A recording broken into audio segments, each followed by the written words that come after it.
والصلاة والسلام عليك يا سيدي يا رسول الله وعلى أهلك وأصحابك يا سيدي يا نبي الله. الصلاة والسلام عليك يا سيدي يا خاتم النبيين وعلى آلك وأصحابك يا سيدي يا محبوب الله. اللہ رب العزت خالق کائنات کی حمد و ثنا نبی کریم رؤوف الرحیم صلی اللہ علیہ وآلہ وسلم کے دربار قدمبار میں ہر درود و سلام کا نذرانہ پیش کرنے کے بعد نہایت ہی معزز محترم سامعین ناظرین السلام علیکم ورحمۃ اللہ وبرکاتہ۔ سامعین ذی وقار، حضرت سیدنا بلال حبشی رضی اللہ تعالیٰ عنہ آپ کا وصال محرم الحرام میں ہوا، اسی مناسبت سے آپ کو خراج عقیدت پیش کرنے کے لیے آپ کے حوالے سے گفتگو کی جائے گی۔ آپ کا مختصر تعارف یہ ہے کہ آپ قبیلہ بنی جمحہ کے غلام تھے۔ آپ کے والد کا نام رباح اور والدہ کا نام حمامہ، اور سید المؤذنین کے نام سے، کے القاب سے آپ مشہور تھے۔ اور اسی طرح آپ کی عمر جو ہے وہ تقریباً حضرت سیدنا ابو بکر صدیق رضی اللہ تعالیٰ عنہ کے برابر، یعنی کہ ان کے ہم عمر آپ تقریباً شمار کیے جاتے ہیں۔ اور جب اسلام کی کرنیں ٹوٹی تو اولین صحابہ کرام میں، اولین سعادت مندوں میں، خوش نصیبوں میں آپ شامل ہوئے، اور ابتدائی لوگوں میں، صحابہ کرام میں، اسلام قبول کرنے والوں میں آپ کا شمار ہوتا ہے۔ اور جب آپ نے اسلام قبول کیا، اس سے پہلے بھی آپ پر ظلم ہوتا تھا، لیکن اسلام قبول کرنے کے بعد آپ کے مالک نے آپ پر ظلم اور زیادتی جو ہے وہ اور زیادہ کر دی، اور زیادہ بڑھا دیا، اور حضرت سیدنا ابوبکر صدیق رضی اللہ تعالیٰ عنہ نے آپ کو خرید کر آزاد کیا، آقا کریم علیہ السلام کی بارگاہ میں پیش کیا، اور آپ آقا کریم علیہ السلام کے خادم خاص اور خزانچی کے طور پر جو ہے آپ کو مأمور کیا گیا، خدمت انجام دیتے رہے۔ حضرت سیدنا بلال حبشی رضی اللہ تعالیٰ عنہ آپ کے ایمان قبول کرنے کے حوالے سے کئی واقعات بیان کیے جاتے ہیں کہ ایک مرتبہ آپ آقا کریم علیہ السلام کے غار حرا میں موجود تھے، تو وہاں پر اپنی بکریوں کو چراتے چراتے پہنچے، تو آقا کریم علیہ السلام نے آپ سے دودھ طلب کیا کہ اے چرواہے، اگر تم اپنی بکریوں کا دودھ دے سکو تو دودھ دے دو۔ تو اس نے حضرت بلال نے عرض کی کہ یہ بکریاں جو ہیں یہ دودھ نہیں دیتی، ان کا دودھ خشک ہو چکا ہے۔ تو آقا کریم علیہ السلام نے فرمایا کہ اجازت دینا تمہارا کام ہے، دودھ دینا نکالنا یہ ہمارا کام ہے۔ تو جب انہوں نے اجازت دے دی تو آقا کریم علیہ السلام نے بکری کو دوہا، اور اس وقت جو بھی برتن تھا سب کے سب برتن جو ہے وہاں پر بھر گئے۔ تو یہ معجزہ دیکھ کر بھی آپ کی مان لائے۔ اور اس کے علاوہ ایک اور واقعہ بیان کیا جاتا ہے کہ جب آپ سے پوچھا کہ کون سی بات سے متاثر ہو کر آپ نے اسلام قبول کیا، تو اس میں آپ جو ہے بیان کرتے ہیں کہ میں جب غلام تھا تو میرے مالک بڑے ظالم تھے، مجھ پر بڑا ظلم کرتے تھے، اور ایک دن میں سخت بخار کی حالت میں تھا، سخت تکلیف میں تھا، اور سخت تکلیف میں، سخت سردی میں میرے مالک نے مجھے کہا کہ یہ جو ہے کچھ لا کر مجھے دی، اور کہا کہ یہ جو ہے تم نے ساری رات ان کو پیسنا ہے، ان کا آٹا بنانا ہے۔ تو کہتے ہیں کہ میں بیمار تھا، تکلیف میں تھا، میرے پاس جو دوا موجود تھی میں نے وہ تھا وہ پیا، اور اس کے بعد جب میں نے اپنے اوپر کمبل اوڑھا تو بیماری کی وجہ سے میری آنکھ لگ گئی، میں سو گیا۔ اور جب رات کو میرے مالک نے چکر لگایا تو اس نے دیکھا کہ میں سویا ہوا ہوں، تو اس نے سختی کے ساتھ غصے سے کمبل اتارا اور مجھے جھڑکا کہ تمہیں میں نے ایک کام دیا تھا اور تم کام کو چھوڑ کر سوئے ہوئے ہو، تم کیسے غلام ہو؟ اب تمہاری سزا یہ ہے کہ پہلے تو میں نے تمہیں اندر بیٹھ کر یہ کام کرنے کو کہا تھا، اب تم نے کھلے میدان میں بیٹھ کر یہ چکی پیسنی ہے، سخت سردی میں کھلے میدان میں بیٹھ کر تم نے چکی پیسنی ہے، اور دوسری سزا یہ ہے کہ تم قمیض بھی اپنے اوپر نہیں پہنو گے، کمبل تو دور کی بات ہے، قمیض بھی اپنے اوپر نہیں پہنو گے۔ تو یہ سزا دی۔ تو میں غلام تھا، غلام جو ہے وہ اپنے مالک کے سامنے کہاں بول سکتا ہے؟ تو سخت تکلیف میں، سخت بخار میں، سخت سردی میں میں کھلے میدان میں بیٹھ کر چکی پیسنے لگا، اور تکلیف کی وجہ سے، بیماری کی وجہ سے میرا رونا نکل آیا، میں رو رہا تھا۔ تو اتنے میں غمزدوں کے غمگسار، بے سہاروں کے آسرا مدینے کے تاجدار صلی اللہ علیہ وآلہ وسلم کا گزر ہوا۔ تو آقا کریم علیہ السلام نے جب میری آواز سنی تو آپ نے دروازے پر دستک دی، اور میں نے کہا کہ کون ہے؟ دروازہ کھلا ہے، اندر آ جائیے۔ تو آقا کریم علیہ السلام اندر تشریف لے آئے اور مجھ سے رونے کی وجہ پوچھی، تو میں نے اپنا سارا ماجرا سنایا کہ میرا جو مالک ہے اس نے مجھے سزا دی ہے، سزا بھگت رہا ہوں، اور تکلیف کی وجہ سے میں رو رہا ہوں۔ تو آقا کریم علیہ السلام نے جب میری ساری بات سن لی تو آپ کھڑے ہوئے اور واپس تشریف لے جانے لگے۔ تو میں نے پیچھے سے باتیں کرنا شروع کر دی، میں نے سخت لہجے میں ترش باتیں جو ہیں وہ کرنا شروع کر دی کہ باتیں ہر کوئی کرتا ہے، باتیں ہر کوئی سنتا ہے، لیکن مداوا کوئی نہیں کرتا ہے، اور بے سہاروں کا کوئی سہارا نہیں بنتا ہے۔ میں نے اور سخت جملے کہے تو آقا کریم علیہ السلام تشریف لے گئے،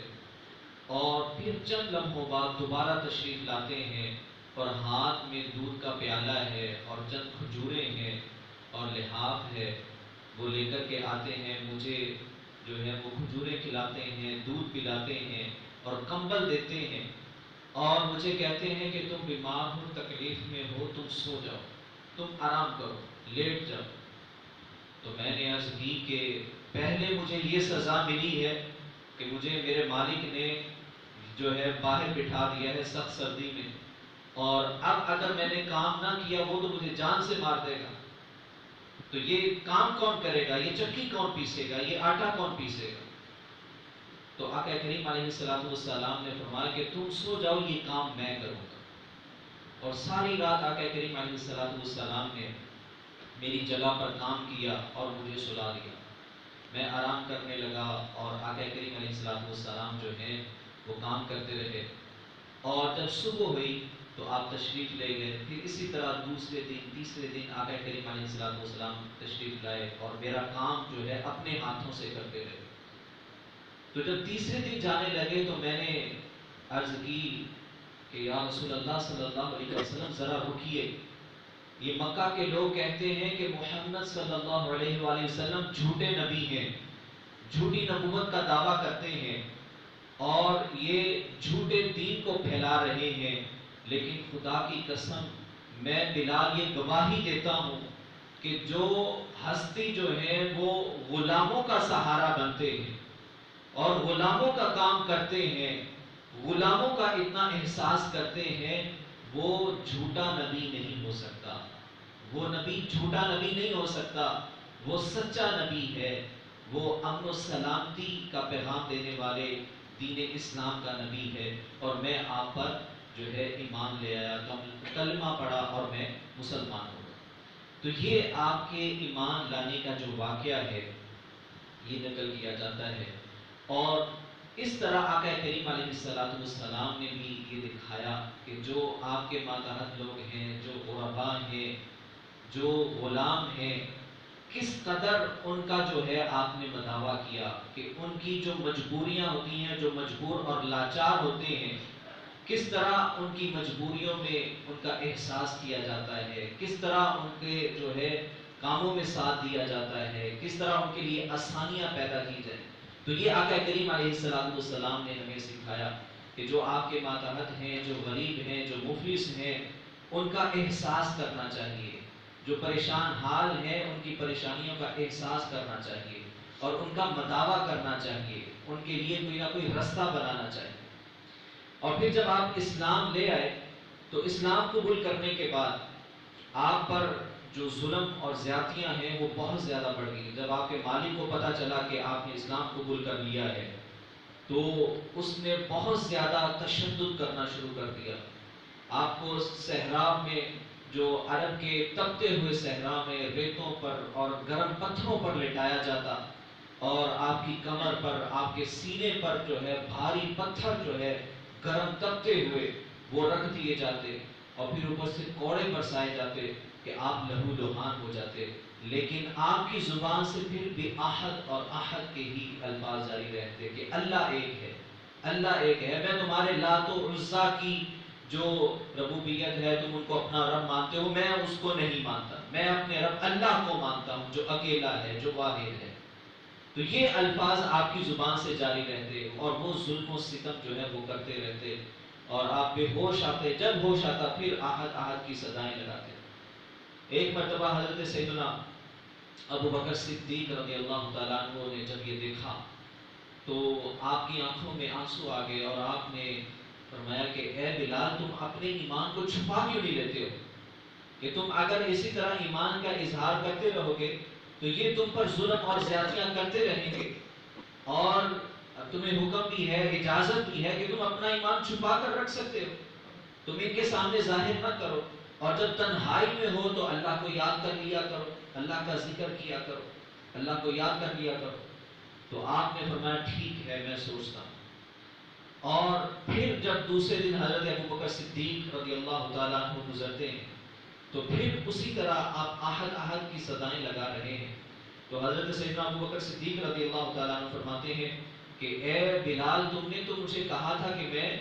اب تنہائی میں اللہ کا نام لوں گا اور اپنے ایمان کو چھپا لوں گا، اور تم پھر احد احد کر رہے ہو۔ تو آپ نے عرض کی کہ اے ابو بکر، اگر میں احد احد کہنا چھوڑ بھی دیتا ہوں، میری زبان خاموش بھی ہو جاتی ہے، تو میرے رونگٹے جو ہے، میرا انگ انگ جو ہے، میرا ہر ہر عضو جو ہے، اس سے احد احد کی صدائیں آئیں گی۔ تو یہ ایمان جو ہے اس قدر آپ نے قبول کیا اور اس قدر استقامت کا پہاڑ بن گئے کہ آپ پر اتنا ظلم ہوا، اتنی زیادتیاں ہوئی، اتنا تشدد ہوا، لیکن اس کے باوجود آپ نے کلمہ حق کہنا نہ چھوڑا۔ آپ چاہتے تو اپنے ایمان کو چھپا بھی سکتے تھے، اسلام کو چھپا بھی سکتے تھے، لیکن آپ نے جو ہے اپنے اسلام کو چھپایا نہیں، بلکہ جو ہے اپنی زبان سے احد احد کی صدائیں بلند کرتے رہے۔ اور پھر جب انہوں نے ہر قسم کے ظلم و ستم کیے، اور ظلم و ستم جو ہے وہ جب تھک جاتے پھر وہ اپنے اوباشوں کو، لڑکوں کو کہتے کہ وہ ان کے گلے میں رسی ڈال کر ان کو مکے کی گلیوں میں پھراتے، گھسیٹتے، اور کہتے پتھر مارتے، آپ پر جو ہے وہ ڈنڈے برساتے، کوڑے برساتے، اور کہتے کہ اب مزہ چکھا ہے ہمارے لات و عزا کو جو ہے جھٹلانے کا، ان کی مخالفت کرنے کا، اور نیا دین قبول کرنے کا مزہ چکھا ہے۔ اس طرح کی آوازیں کستے، جملے کستے، لیکن آپ نے سب کچھ برداشت کیا۔ حضرت سیدنا ابو بکر صدیق رضی اللہ تعالیٰ عنہ نے جب آپ کی استقامت دیکھی اور دیکھا کہ آپ اپنے ایمان کو چھپانے والے نہیں ہیں، اسلام کو چھپانے والے نہیں ہیں، تو آپ نے امیہ بن خلف سے بات کی اور آپ نے فرمایا کہ تم کب تک ان پر اس طرح ظلم و ستم کرتے رہو گے، کب تک یہ ظلم جو ہے ان پر ڈھاتے رہو گے؟ تم ایسا کرو، میرے ساتھ سودا کرو، میں اپنا ایک تندرست اور توانا طاقتور غلام جو ہے وہ میں تمہیں دیتا ہوں، اور اس کے بدلے میں یہ بلال جو ہے وہ تم مجھے دے دو۔ تو وہ امیہ بن خلف جو تھا اس نے کہا کہ ٹھیک ہے مجھے یہ سودا منظور ہے، اور آپ نے ایک طاقتور، تندرست اور توانا غلام جو ہے وہ امیہ کے حوالے کیا، اور سیدنا بلال حبشی رضی اللہ تعالیٰ عنہ کو خریدا اور آزاد کر دیا۔ اور امیہ بن خلف نے کہا کہ اے ابو بکر، میں نے تو آپ کے بارے میں سنا تھا کہ آپ بہت بڑے تاجر ہیں اور بہت اچھا سودا کرنے والے ہیں، لیکن آپ نے یہ سودا کر کے مجھے جو ہے یہ کہنے پر مجبور کر دیا کہ آپ تو اچھے تاجر نہیں ہیں، آج تو آپ نے بہت زیادہ نقصان اٹھا لیا ہے، بہت زیادہ خسارے کا سودا کر لیا ہے کہ ایک تندرست اور توانا اور ایک اتنا قیمتی غلام دے کر آپ نے یہ بالکل جو ہے کم قیمت والا غلام جو ہے وہ مجھ سے لے لیا ہے اور بہت زیادہ نقصان اٹھایا ہے۔ تو آپ نے فرمایا کہ اے امیہ، تو نہیں جانتا کہ میں نے تمہیں ٹھکریاں دے کر تم سے ہیرا خرید لیا ہے، کہ اس کی کیا قدر و قیمت ہے یہ اللہ اور اس کا رسول ہی جانتے ہیں، تمہیں ان کی قدر و قیمت کا احساس نہیں۔ اور آقا کریم علیہ السلام کی بارگاہ میں حاضر ہوئے اور عرض کی یا رسول اللہ صلی اللہ علیہ وسلم، میں نے بلال کو خرید کر آزاد کر دیا ہے۔ تو رسول اللہ صلی اللہ علیہ وسلم نے فرمایا کہ اے ابو بکر، تم اس سودے میں ہمیں بھی اپنا ساتھی بنا دو، ہمیں بھی ساتھ شامل کر دو۔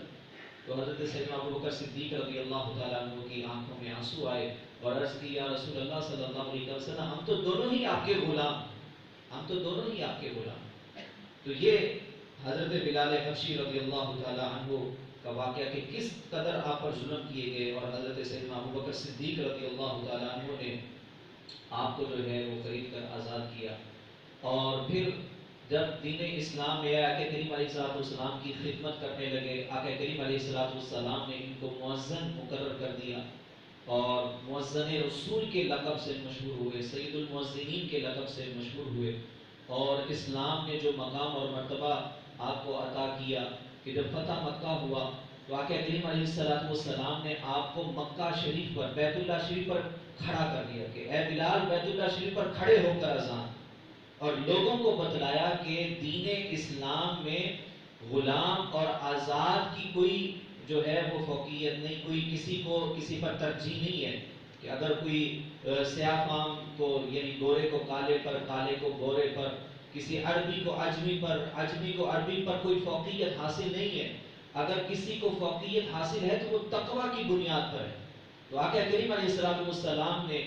اس بلال حبشی کو مکہ کے دیواروں پر کھڑا کر کے اذان کے لیے جب کھڑا کیا تو لوگوں کو معلوم ہو گیا کہ دین اسلام نے یہ مقام اور مرتبہ دیا ہے غلاموں کو، کہ یہ جو غلام ہیں ان کا بھی یہ مقام اور مرتبہ ہے کہ ان کے بھی حقوق دوسروں کے برابر ہیں۔ اور اسی طرح آقا کریم علیہ السلام نے فرمایا ایک دن کہ اے بلال، کہ تو کون سا ایسا عمل کرتا ہے کہ میں نے جنت میں جو ہے تمہارے چلنے کی، تمہارے قدموں کی آواز سنی ہے، یعنی جنت میں جو ہے تمہارے چلنے کی میں نے آواز سنی ہے۔ تو آقا کریم علیہ السلام کے اس سوال پر آپ نے عرض کی کہ یا رسول اللہ صلی اللہ علیہ وسلم، کوئی اور ایسا عمل تو نہیں ہے، لیکن میں جب بھی اذان دینے لگتا ہوں، وضو کرتا ہوں تو 2 رکعت تحیۃ الوضو کے پڑھتا ہوں، اور جب بھی بے وضو ہوتا ہوں تو فوراً وضو کر لیتا ہوں، صرف یہ عمل مجھے یاد ہے۔ تو اس سے یہ بھی معلوم ہوتا ہے، تو یہ کہ آقا کریم علیہ السلام نے جنت کی بشارت دی آپ کو، اور دوسری بات یہ کہ جو باوضو رہتے ہیں، ہر وقت وضو میں رہتے ہیں، ان کا کیا مقام اور مرتبہ ہے کہ آقا کریم علیہ السلام نے فرمایا کہ تمہارے جو ہے قدموں کی آواز میں نے جنت میں سنی ہے، اور اس کی وجہ حضرت بلال کیا فرماتے ہیں کہ میں ہر وقت وضو سے رہتا ہوں، ہر وقت باوضو رہتا ہوں، جب بھی میرا وضو ٹوٹتا ہے میں فوراً وضو کر لیتا ہوں، اور جب بھی وضو کرتا ہوں تو 2 رکعت تحیۃ الوضو پڑھ لیتا ہوں۔ تو یہ جو ہے یہ نوافل ادا کرنا اور باوضو رہنا، اس کا بھی کتنا